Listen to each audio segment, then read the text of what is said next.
Ladies and gentlemen, this is Steve Eyes. You're on the Eyes is Watching channel. Okay, people, so what do we got in clown world this week? Well, as all of us know, the father of the brain chip free speech hero Elon Musk teamed up to take down the New World Order by wanting control of Mexico, Greenland, Canada, and Gaza. And together, they're about to drop $500 billion on an AI-controlled utopia where everything's tracked, monitored, and of course upgraded with a fresh dose of mRNA.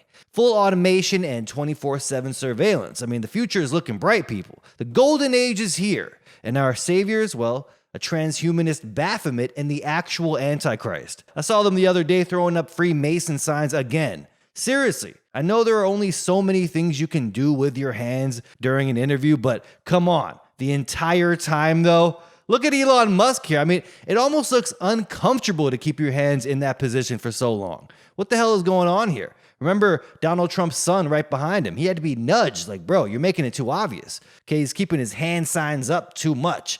Elon Musk behind Trump looking like he just got signed to Rockefeller Records. In one pic, he's flashing the signs at the camera again, like he's facing the interviewer, but making sure his masonry signs are directed at the people. I mean, you gotta make sure the sheep will see, right?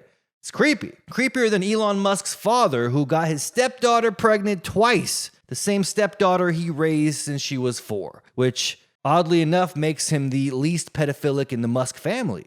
And Elon Musk's mom? Well, I'll let the pics here speak for themselves. No wonder she gave birth to Damien, dressed like an actual goat. And speaking of end times prophecies, the Treasury watchdog just opened up an audit into Musk's Doge team. That's right, for suspicious access to government payment systems. Doge backwards, of course, is EGOD, because when the guy whose nanny called him the Antichrist starts poking around in federal financial records, we got to be asking why, okay? I mean, is he hacking the system or was he invited in? Because if his Neuralink brain chip and the EGOD payment system end up being the actual mark of the beast, well, congratulations. You just watched biblical prophecy unfold on your Twitter feed. And now, just in case you were wondering who Elon Musk really works for, he went ahead and made it crystal clear. We have no choice but to eliminate the people who oppose the state of Israel. His words, not mine. Said it himself in an interview with Germany's AfD leader, which, funny enough, isn't the most damning thing happening around him right now.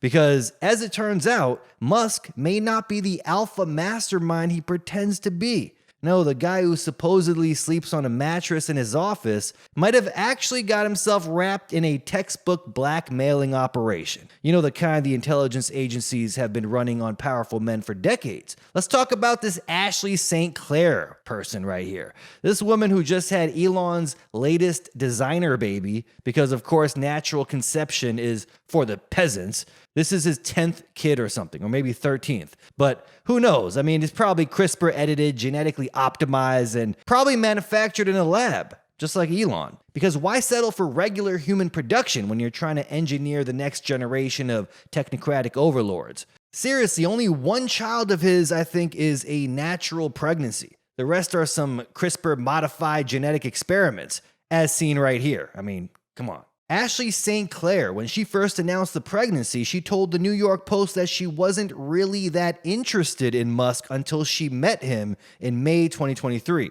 at Twitter headquarters. Sounds innocent, right? Except, oops, receipts exist. And it turns out on May 2nd, 2023, 3 weeks before she met Elon, she told Isabel is Moody that she wanted to be funny for Elon so she could have his rocket babies. Almost like she already knew she was gonna be in the room with him. Almost like she was ready to lay down the groundwork. And it gets even weirder here. Who set up this meeting? None other than Seth Dillon, CEO of Babylon Bee. Yeah, the Christian conservative satire guy just so happened to fly Ashley out to Twitter headquarters, where she supposedly wanted to interview Elon. Only she never actually appeared in the final interview. Wasn't in the footage, wasn't in the official announcement, and wasn't even a shadow in the background. So why was she really there? Was she just flown out for personal networking? The same thing that got Diddy knocked? Or was this entire thing staged? And then, get this, the evidence from her own lawsuit shows that she took secret photos of Elon's private messages from a secondary device. Why? Because they were set to disappear. Signal, the most secure messaging app out there, notifies you if someone screenshots a conversation, which means she had to pull out a second phone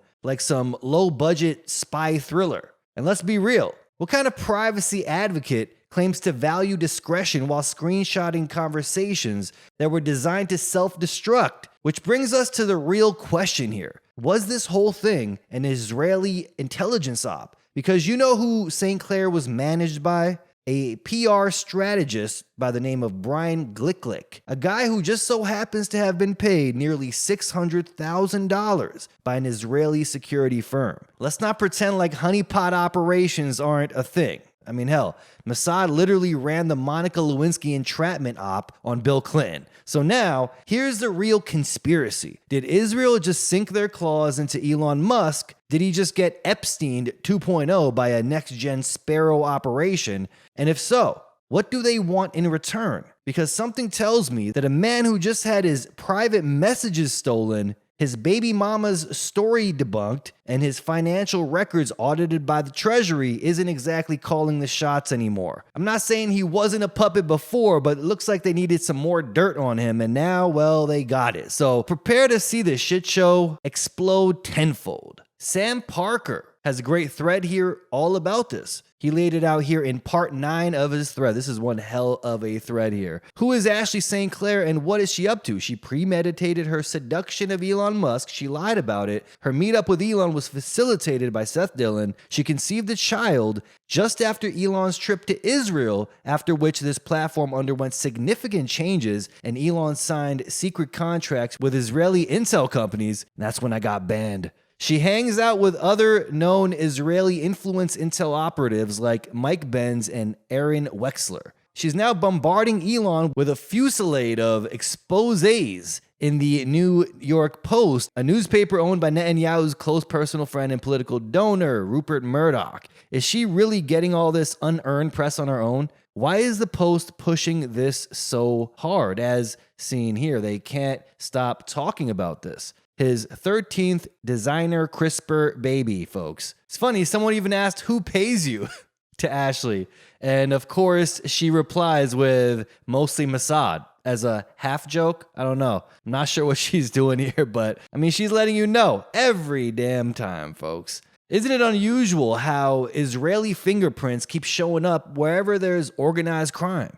Arms trafficking and intelligence manipulation. It's almost like a franchise that's worldwide here, whether it's Latin American cartels, Palestinian terror groups, or right-wing death squads. The same security consultants keep popping up everywhere, and military surplus just keeps popping up all in the right places too. Over in the West Bank, Palestinians have long suspected that the Israeli occupation isn't just about land control, it's about mind control too, flooding the streets with hard drugs, propping up criminals as local strongmen, and then sitting back while chaos does the dirty work. Sound familiar? That's what you call good empire maintenance. Give the gangsters weapons, let them terrorize their own people, and when they're no longer useful, pretend like they never existed. Just ask Zohar Hamdan, Israel's own peace activist who just so happened to be an armed thug, intelligence informant, and fraudster before getting thrown under the bus. And this playbook scales beautifully when you look at it over in South America.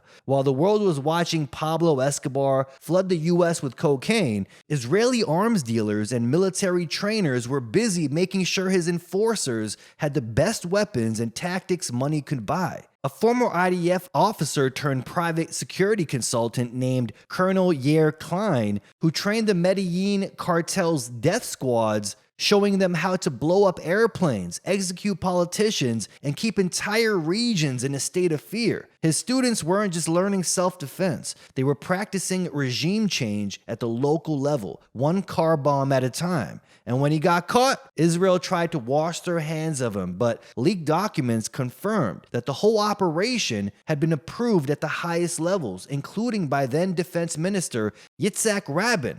And if you think Israel's fingerprints on the global drug trade stop there, think again. Mossad's opium pipeline in Thailand was created to help fund off-the-books black ops in the US. The Azov battalion in Ukraine, well, fully stocked with Israeli weapons and training. And of course, there's Mexico, where the cartels keep ending up with Israeli rifles, explosives, and state-of-the-art surveillance tech, while Israeli Pegasus spyware conveniently helps corrupt officials crush dissent. Now, speaking of criminal networks, here's an interesting coincidence.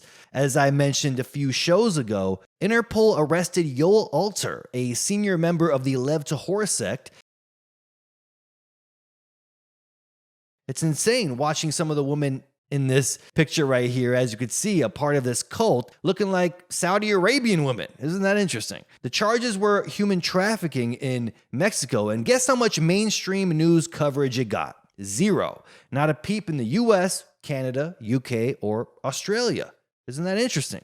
The only article floating around was some side piece, a Belgrade news report that no one's ever heard of. Because apparently when the world's largest child sex trafficking cult, it just doesn't make the cut for primetime news. And I wasn't trying to rhyme there, but that could be a little slogan. Our greatest ally strikes again. But the timing is what really raises eyebrows here. While Interpol is cracking down on,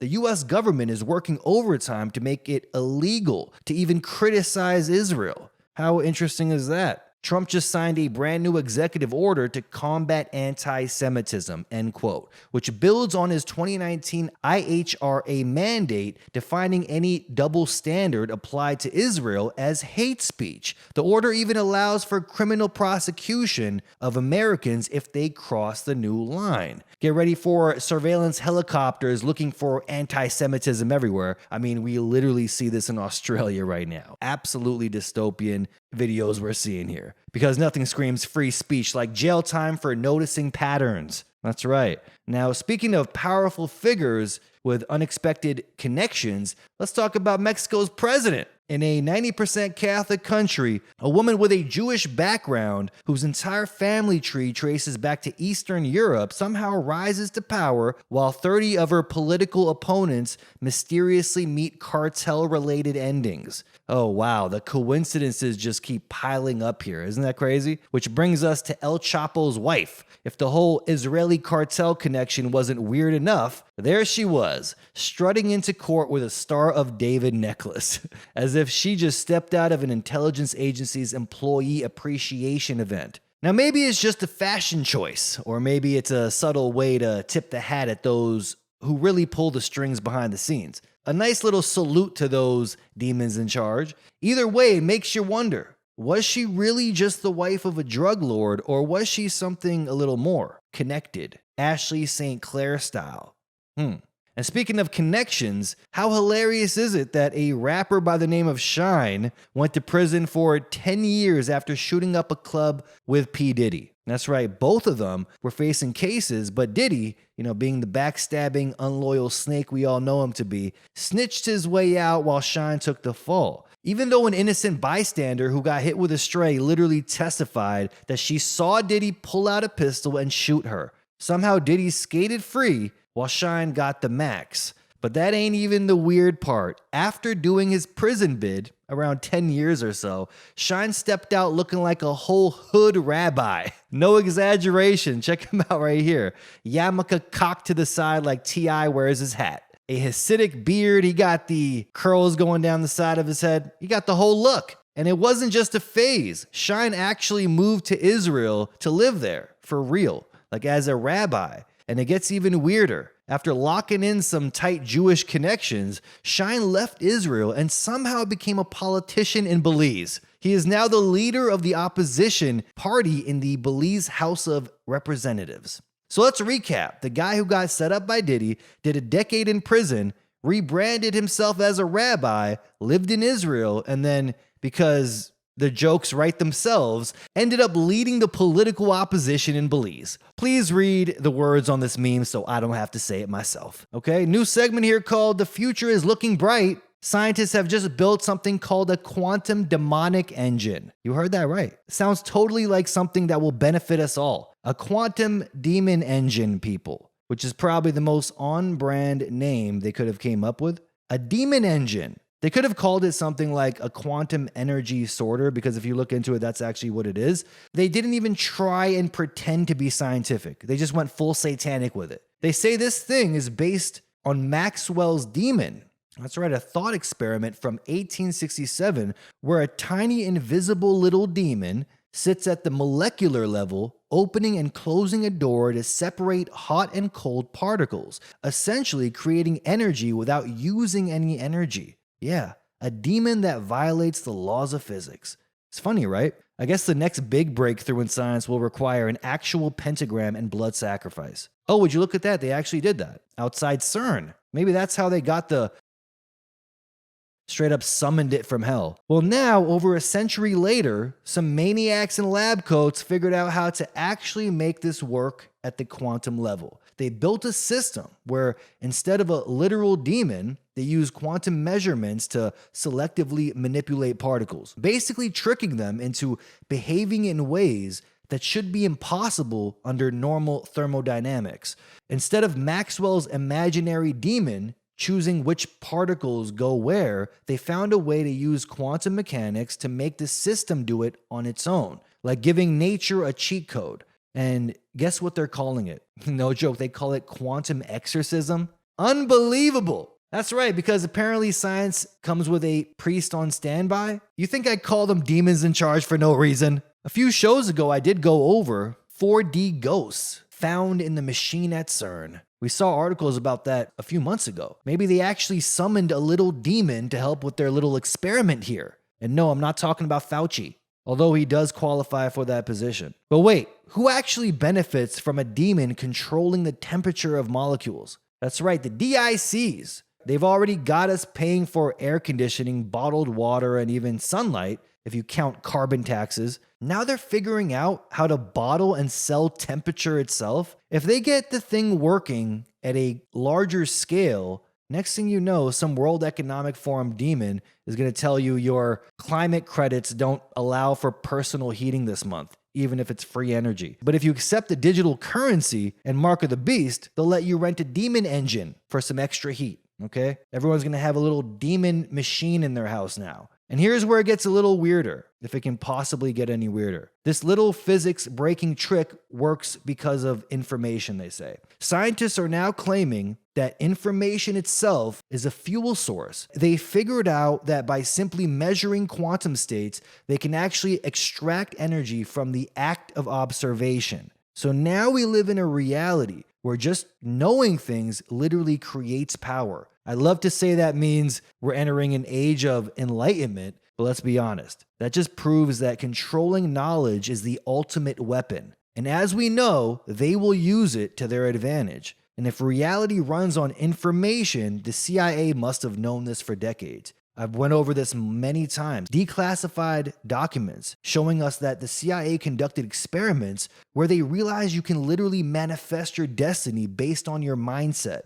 Yeah, they weren't just handing out acid and MK Ultra, okay? They were really studying whether reality is actually a bendable hologram, where your perception can change physical outcomes. And speaking of perception control, take a look at this one right here. You're not going to believe this. Scientists have now successfully communicated with lucid dreamers while they're actively dreaming. Think about that. The last space in your mind that was yours alone, the dream world, is now on the verge of two-way access. The image says it all here, okay? An illuminated human head surrounded by cosmic patterns, okay? A streak of light blasting into the mind like an incoming transmission. Is this what they're doing with the 5G towers?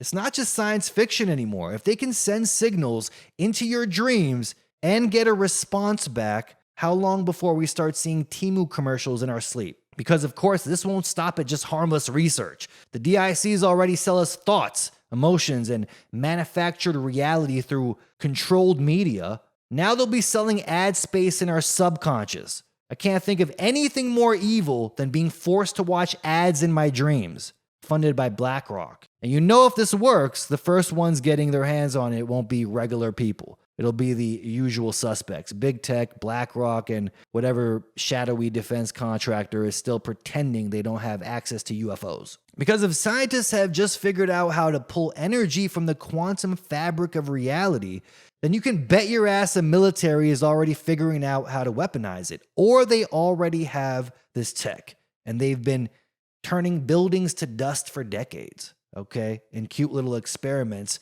testing the power of this weaponized free energy tech until a big show comes, the last big show, the final card. Maybe everything we've seen prior to this was just a beta test. Maybe this is how they'll finally get those next-gen AI-controlled killer drones they keep saying totally won't turn on the public one day, and they will be controlled with free energy tech. Think about how crazy that is. That means they'll never need to recharge them. Batteries last indefinitely.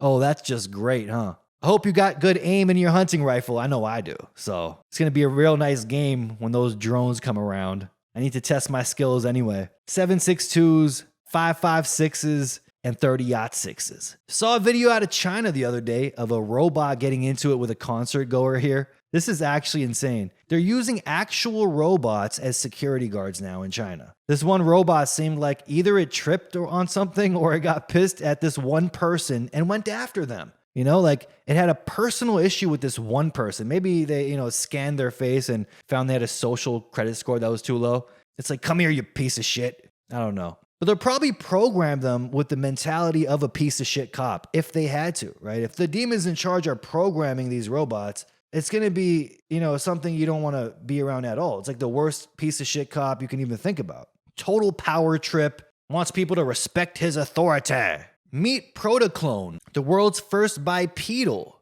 musculoskeletal android who will now haunt your dreams. Oh, the future is looking bright. I'm throwing this into the segment too. Yeah, that's cool. When they get that thing working. Well, it looks like they have who's going to be delivering you the straight to your door. Imagine 100 of these at your door right here. This android features a faceless, anatomically accurate design with over 200 degrees of freedom, more than 1,000 synthetic muscles, myofibers, and 500 sensors. I'm really wondering because a few years ago, they said they finally created synthetic embryos from synthetic sperm, synthetic eggs, creating synthetic life. At the same time, we're hearing about these artificial wombs, designer babies, CRISPR tech. Is this really an actual being we're seeing here? A synthetic being that has been created? And if you're not accepting this transhumanist nightmare, prepare to see ads in your dreams promoting it. It's going to be like, accept the transhumanist agenda. It's the best thing ever. Now let's go down the rabbit hole a little further, literally, because this isn't the first time some demonic scumbags in charge have been obsessed with bending the fabric of time and space. There is a movie, I believe, came out a long time ago called Donnie Darko. It's a movie about a troubled teen named Donald who starts seeing visions of a demonic rabbit that tells him the world will end on Halloween during the 1988 elections. It sounds insane, right? Well, it gets weirder than that because this all starts when a plane engine falls out of the sky and nearly flattens him. An event that seemingly opens a wormhole over his town, trapping it in a time loop. And here's where it gets even more freaky. A lot of these QAnon people, the same people who always talk about following the white rabbit, they have long been talking about Donald Trump himself, yes, another Donald, is tied to some kind of time-traveling, deep state dismantling master plan, supposedly passed down from his uncle John Trump, the guy who just happened to get his hands on Nikola Tesla's research when he died. Yeah, doesn't sound like a coincidence when you start looking at all the weird time travel symbolism popping up in all the conspiracy circles. You take Robert Anton Wilson and James Shelby Downard, two writers from the 1980s who were also followed around by a 6-foot tall rabbit. Only this one whispered secrets about Masonic rituals and occult revelations. They were the first to expose JFK's assassination as a giant Freemasonry ritual. And wouldn't you know it, QAnon is obsessed with JFK and meme magic and chaos magic too. It's weird how QAnon is so obsessed with a rabbit. Some weird connection here with rabbits and every other form of reality manipulation you can think of. They even say that 9/11 was part of some Masonic time warping ritual. And get this, many forgot a hurricane named Erin was heading toward New York on 9/11, but barely anyone remembers it. And a lot of people are saying this is the Mandela effect in action, a symptom of fractured timelines caused by CERN's demonic experiments. No one ever speaks about Hurricane Erin. It was as big as Hurricane Katrina, and the media didn't cover it. They barely covered it. No one paid it any mind. Like those in charge knew about their effectiveness of their weapon manipulation technology.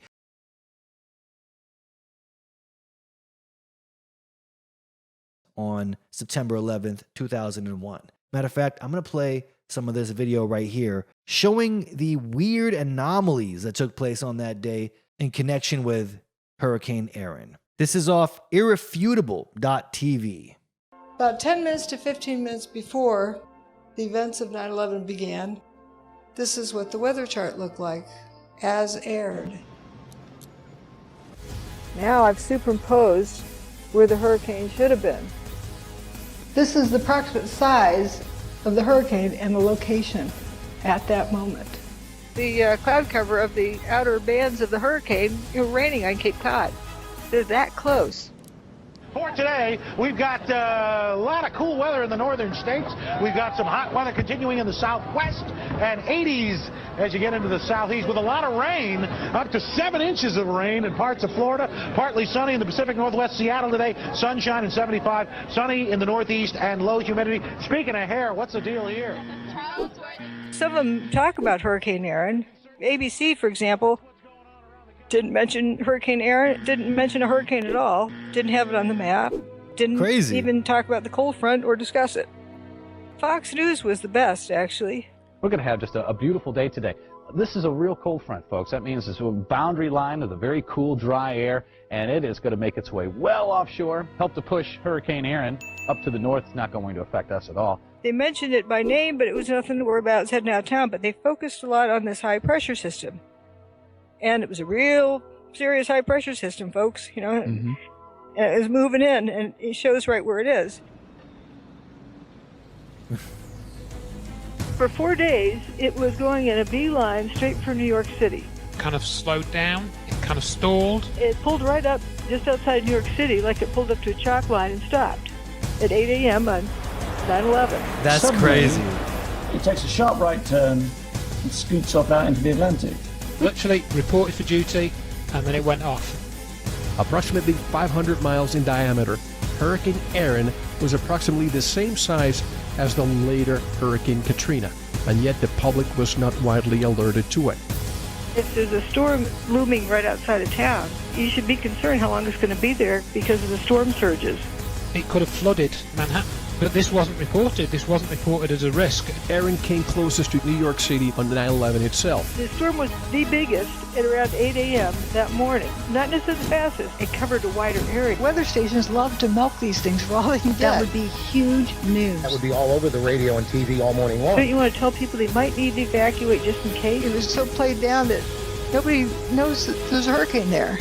Curiously, they had scientists from 10 different universities actually doing measurements on Hurricane Erin. If you look at the speed of the hurricane, the pressure of the eye of the hurricane, and its location, for about 24 hours, 12 hours on either side of the events of 9/11, it's constant. It's like a very controlled environment.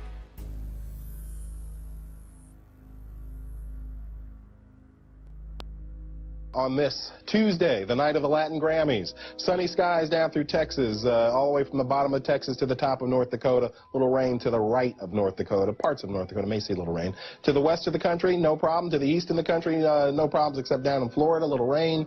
Northeast, we'll see little rough seas along the New England coastline from that hurricane that's going away. Miles and miles of sunshine. That hurricane that's going away. Out there today, nice as it can be across the Northeast. Rough seas still. From the chop from that hurricane, but other than that, it's kind of quiet around the country. We like quiet. It's quiet. It's too quiet. Too quiet. Too quiet. Too quiet. Basically, what they're saying is, if that hurricane would have hit on 9/11, their big show wouldn't have been successful. They wouldn't have been able to pull off what they pulled off. And of course, contacted the media saying, don't worry about that hurricane. We got it out of here. We're still doing the big event, okay? Go by the script, okay? Here we go. I want to show you, though, just to the east of New York, what our satellites were picking up September 11th, 2001. That is Hurricane Erin. At the time, it was a Category 1 hurricane. And if we look at what was happening just about 400 miles to the west of there in lower Manhattan, this is from our MODIS satellite from NASA. And you can actually, if you look very closely there in lower Manhattan, you can see the smoke coming down from the Twin Towers there on September 11th. Damn. That very brisk northerly flow. A cold front had moved through and deflected this hurricane from threatening, or at least getting to New York City, but you can still see the smoke there on our satellite. An incredible picture there in New York. So you have two possible reasons for it being there. One is it was a coincidence, or it did have something to do with it.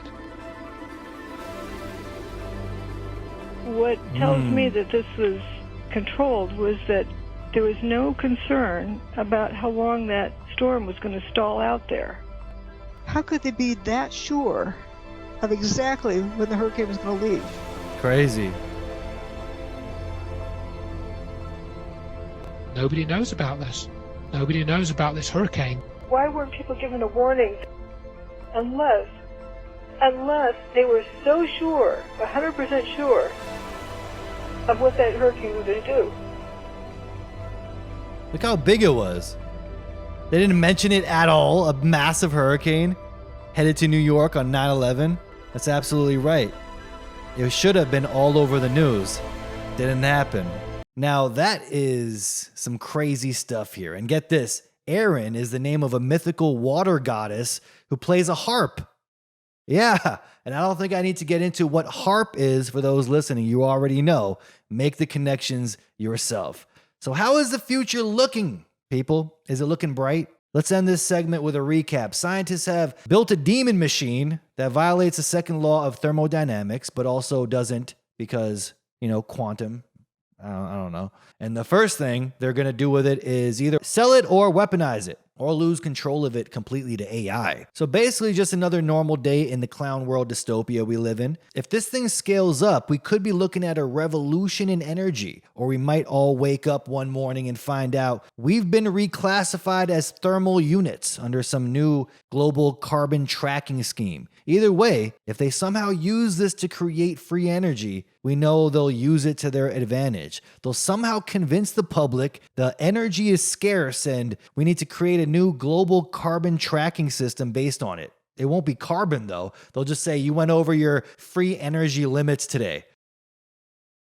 That little prototype robot is going to come to your house. Speaking of demons, you know it's bad in Canada when they swap out one globalist puppet for another. Except this one makes Trudeau look like a low-level minion, and that's saying something. I mean, if the devil had a LinkedIn profile, the profile pic would be Trudeau in blackface, waving a pride flag. But now they're bringing in someone even worse, if you can believe that. Mark Carney, the unelected globalist banker who wants to run the 9th largest economy in the world without a single Canadian voting for him. I love this democracy over here. But this isn't just another rich guy playing politician. Carney's resume reads like a globalist bingo card. Goldman Sachs, governor of the Bank of Canada and the Bank of England, WEF board member. This guy isn't just in bed with the elites. He's probably getting his cabinets penetrated by Klaus Schwab. And just to make sure Canada's economic funeral happens right on schedule, he's bringing in his climate finance agenda, which is just a fancy way of saying shut down the entire energy sector and let the economy go to shit. He launched GFANZ, Glasgow Financial Alliance for Net Zero, which basically tried to strong-arm banks into stopping all funding for fossil fuels. But even Wall Street, the land of the soulless, money-hungry demons, took one look and said, no, even we're not crazy enough for this. Let that sink in. So the biggest US banks, JP Morgan Chase included, dipped out. Because when your policies are too extreme for even Wall Street to be on board with, you've really outdone yourself. But instead of reevaluating his disaster of a strategy, Carney wants to force feed the same nonsense to Canada, and not even through actual voter approval or any kind of parliamentary debate, but through financial blackmail, where unelected bankers dictate national policy while smiling for the cameras. So what does that mean for Canada? Well, Carney's grand climate plan isn't just about scrapping the carbon tax, but don't get too excited here, okay? It's about replacing it with stricter industrial regulations that crush businesses while making sure his billionaire buddies get richer. So he's kind of like Trump, except he's a leftist fooling the vaccinated sheeples. Well, Trump is too, never mind, they're exactly the same. And who's calling the shots here in Canada? Not any elected officials, of course, not Canadians, not democratic institutions, just Carney and his globalist friends. And if you think this is just bad for Western Canada's energy sector, which, by the way, is first on the chopping block if this guy steps into office, take a look at what they've already done to Africa. Okay, these exact same policies keep Africa dirt poor. Zero carbon policies aren't about saving the planet. They're about locking developing nations into poverty. They tell African countries they can't build fossil fuel plants. They can't use their own resources. They can't develop their economies. All while WEF-backed billionaires fly private jets to Davos to lecture the world on emissions. Same playbook for Canada. Keep in mind the same bastards stole $40 billion from their global climate fund, because silly wabbits, saving the planet is for sheeples, okay? And the worst part is, in Canada, we're not getting the cool dualistic theater the States and Argentina are getting, okay? Where they wreck the country and then roll out a hero to fix it. Nope, in Canada, they're skipping the hero part and just giving us another villain. Okay, because the real goal isn't to save Canada. It's to collapse it so hard that we have no choice but to merge with the US as the 51st state. That's the play here. First, they give us an unbearable globalist stooge, let him drive the country into the ground, and then, like clockwork, they roll out the false savior. But not a prime minister. No, a governor. That's right. Everybody get ready to welcome Governor Pierre Poilievre to the stage. You'll get your hero, all right, when we become the 51st state of America. But let's be real. What the hell is going on here? Every time Carney's name comes up, it's tied to some globalist fever dream. CBDCs, digital IDs, shutting down free speech. It's all there. This man is the worst of the worst. And the fact anyone is actually considering this guy as a serious option just proves post-COVID vaccination syndrome is real, folks. I mean, the man was just here recently in Kelowna